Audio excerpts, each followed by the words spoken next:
Hi. Hello. నమస్తే అందరికి. Welcome to my channel. ఇప్పుడు మనం చెప్పుకోబోతున్న story 'my bad boy' episode 395. రేపు మీ పిల్లలు పుట్టాక తెలిసిందిలేరా మీకు అన్నారు మీనాక్షి గారు. అప్పటికి టైం ఉందిలే మమ్మీ, ముందు మమ్మల్ని పట్టించుకో నువ్వు అని చరణ్ హ్యాండ్ వాష్ చేసుకొని మీనాక్షి గారి దగ్గరికి వచ్చి, రేయ్ మీరు మీ మమ్మీ దగ్గరికి వెళ్ళండి. తను మా అమ్మ దగ్గరే ఉంటున్నారు ఇద్దరు. ఎప్పుడు చూసినా మీ అమ్మలు అక్కడున్నారు. అదిగో వెళ్ళండి అని చరణ్ వీరాబాబుని లాగుతూ ఉంటే, శర్వాన్ బాబు కళ్ళు పెద్దవి చేసి కనుబొమ్మలు ముడిచి బాబాయిని తన్నేలాగా చూస్తూ ఉంటే, వీరాబాబు మీనాక్షి గారిని గట్టిగా పట్టుకొని మా నాని నువ్వు పో అని చిన్నబాబు తన్నేలాగా మాత్రమే చూస్తే, పెద్దబాబు గారు బాబాయ్ ముఖం మీద తన్ని మరీ చూపిస్తాడు. పో పో మా నాని అంటూ వాడు అరుస్తూ చరణ్ మొహం మీద కొడుతూ ఉంటే, రేయ్ మా అమ్మరా అని అరిచాడు. కాదు మా నాని అని వీరబాబు అరిచాడు. వాళ్ళ గోలకు అందరూ నవ్వుతూ, రేయ్ నా మనవడితో నీకేంట్రా, నా బంగారాలే ఎక్కువ నాకు కదా కన్నలు అని మనవళ్ళని చూసుకొని మురిసిపోతారు మీనాక్షి గారు. అలా అందరూ సాయంత్రం వరకు ముచ్చట్లు చెప్పుకొని మరుసటి రోజు ఉదయాన్నే రిషి జెస్సీ అమెరికా వెళ్ళాలి అని చెప్పి బయలుదేరడానికి సిద్ధమవుతారు. జీవన్, సారిక కూడా పాపని తీసుకొని ఇక వాళ్ళు వెళ్ళిపోయారు. అరుణ గారు, దేవ, భూమి కూడా రెడీ అవుతూ ఉంటే, నాన్న దేవ, భూమిని ఇక్కడికి పంపించక చాలా రోజులవుతుంది కదా! తను కూడా ఇక్కడికి వచ్చి చాలా రోజులవుతుంది కదా! మేము నెల రోజులు హాస్పిటల్‌కి అటు ఇటు తిరగడమే సరిపోయింది. అమ్మాయిని 2 రోజులు ఇక్కడ పెట్టుకొని సరిగ్గా చూసుకుందే లేదు. 4 రోజులు మీరు ఇక్కడే ఉండండి బాబు అని అడిగారు మీనాక్షి గారు అల్లుడిని. అత్తగారి మాటలకు దేవ భూమి వైపు చూడడంతో భూమి ఉంటాను అన్నట్టుగా చూసింది. దాంతో నాకు చాలా వర్క్ ఉంది అత్తయ్య. పైగా నువ్వు 2 డేస్ బెంగుళూరుకి కూడా వెళ్ళి రావాలి. వచ్చాక తీసుకెళ్తాను భూమిని. అప్పటి వరకు తనని ఇక్కడే ఉండనివ్వండి కానీ నేను వెళ్తాను అత్తయ్య అని చెప్పాడు దేవ. నువ్వు కూడా ఇక్కడి నుండి వెళ్ళొచ్చు కదా దేవా అని అడిగింది భూమి. వద్దే ఇక్కడ నుండి లేట్ అవుతుంది. పైగా మన ఆఫీస్ ఇక్కడ నుండి ఎంత దూరమో నీకు తెలుసు కదా అని చెప్పి భూమిని అక్కడే ఉండమని చెప్పి దేవా రెడీ అయ్యాక ఇక అందరికీ చెప్పేసి అరుణ గారిని తీసుకొని అలాగే అక్క, బావ, అల్లుడికి కూడా తీసుకొని వెళ్ళిపోయారు వాళ్ళు. ఇక భూమి అక్కడే ఉంటుంది కాబట్టి ఇద్దరి అల్లుళ్ళని ఎత్తుకొని వాళ్ళని ఆడిస్తూ సంబరపడిపోతూ ఉంటుంది.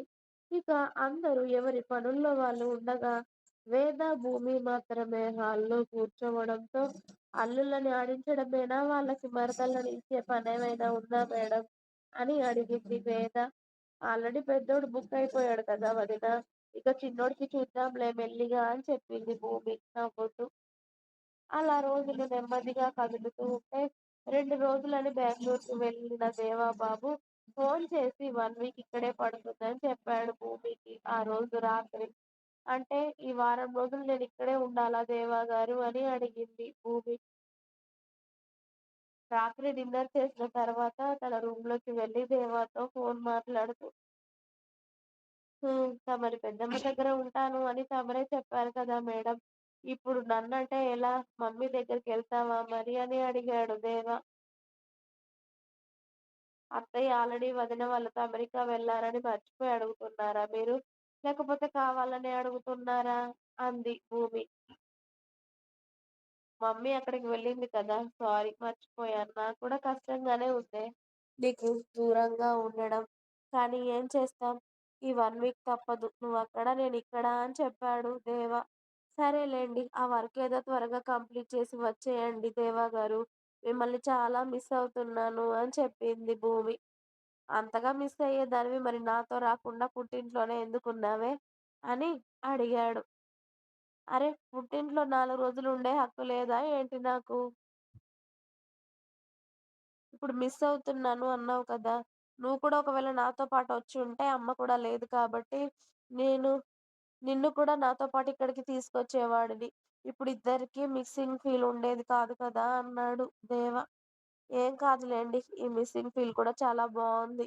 మీరెప్పుడు వస్తారా అని ఎదురు చూడడం చాలా నచ్చింది నాకు అని చెప్పింది భూమి నవ్వుతూ. నీకు నవ్వొస్తుంది కానీ నాకు మాత్రం ఇక్కడ ఏదేదో అవుతుంది తెలుసా నువ్వు దూరంగా ఉంటే? ఏమవుతుంది దేవా గారు అని అడిగింది భూమి నవ్వుతూ. నువ్వు దూరంగా ఉంటే చెప్పడం కష్టమే. అదే దగ్గరగా ఉన్నప్పుడు అడుగు. నీకు చాలా వివరించి చెప్తాను అన్నాడు దేవ. అబ్బో! లోపలేదో అవుతుంది కదా! అని అది చల్లారడానికి అక్కడేమైనా వెధవ వేషాలు కనుక వేస్తే వచ్చాక మామూలుగా ఉండదు మీకు. కాబట్టి ఒళ్ళు దగ్గర పెట్టుకొనుండండి. నాకు చెప్పడం కాదు ఏదో అవుతుందని. కాస్త వాటన్నిటిని మూసుకొని ఉంటే బావుంటుంది అని మన భూమి పాప వార్నింగ్ ఇచ్చింది భర్తకి. ఒసేయ్! నన్ననుమానిస్తే కళ్ళు పోతాయే పాపిష్టిదానా! అయినా నాకు నా పెళ్ళాం ఒకటే చాలులే. నా పెళ్ళాం ఉండగా ఇంకొకరి దగ్గరికి పోయే అవసరమే లేదు నాకు. అయినా శ్రీరామచంద్రుల్లాంటి భర్తను పట్టుకొని అవమానిస్తే జన్మ జన్మల పాపమే దొంగ మొహందాన. అయినా నన్నెలా అనుమానించాలి అనిపించిందే నీకు? నువ్వు నాకు దూరమైన తర్వాత మనిద్దరికీ బ్రేకప్ అయిన తర్వాత కూడా ఇంకొకరి వైపు కన్నెత్తి కూడా చూడలేదే నేను. ఏ అమ్మాయి వైపు చూడలేదు నేను. అలాంటి స్ట్రాంగ్ పర్సన్‌ని పట్టుకొని ఇలాంటి పిచ్చి పిచ్చి కూతలు కూయకూడదు. దొంగ మొహం దాన. మిస్ అవుతున్నాను అని నేను నా ఫీలింగ్స్ చెప్తూ ఉంటే ఇదేంటో ఎక్కడికో వెళ్ళిపోతుంది. అయినా ఈ ఆడోళ్ళ అనుమానాలకి అడ్డు అదుపు ఉండదులే. ఇక్కడ లేడీ ఎంప్లాయీస్ ఎవ్వరూ లేరు. అలాగే మాతో వర్క్ చేసే వాళ్ళలో అమ్మాయిలెవరూ లేరు కాబట్టి అనుమానం పెంచుకోకే తల్లి అన్నాడు దేవ. ఒకసారి వీడియో కాల్ చేయండి. ఎందుకే? అని అడుగుతూనే దేవ వీడియో కాల్ చేశాడు. భూమి లిఫ్ట్ చేసి దేవాని చూస్తూ ఉంటే, "ఒసేయ్! నా రూమ్‌లో ఎవరు లేరే తల్లి. సింగిల్‌గా ఒక్కడినే ఉంటున్నాను" అని దేవ రూమంతా చూపించాడు. భూమి నవ్వుతూ "నా అనుమానం నాది" అంటుంది. దొంగ మొహందాన అబద్ధాలాడకే. నన్ను చూడాలి అనిపించి ఫోను చేశాను అని చెప్పొచ్చు కదా! అని మనోడు పిల్లో పిసుకుతూ మరీ అడిగాడు భూమిని. అంత లేదు సార్. మిమ్మల్ని చూడాలనిపించి ఏం కాదు. నీ రూమ్‌లో ఎవరైనా ఉన్నారేమో చూద్దామని అనుమానం వచ్చి చేశానులెండి అంది. ఎవరూ లేరు కదా! ఇప్పుడు హాయిగా పడుకుంటాను నేను అని చెప్పింది భూమి. అంత లేదు మేడం. మిమ్మల్ని చూసాక ఇప్పుడు హాయిగా నిద్ర పడుతుంది. దేవా గారు ఇప్పటివరకు నిద్ర పట్టలేదు అని చెప్పాలి మెంటల్ దాన. కొంచెం కూడా రొమాంటిక్ సెన్స్ లేదే నీకు అని దేవా నవ్వుతూ భూమిని చూసి నువ్వక్కడ హాయిగానే పడుకుంటావు. కానీ నిన్ను చూసాకే నాకిక్కడ ఇంకా ఏదోలాగా ఉంది.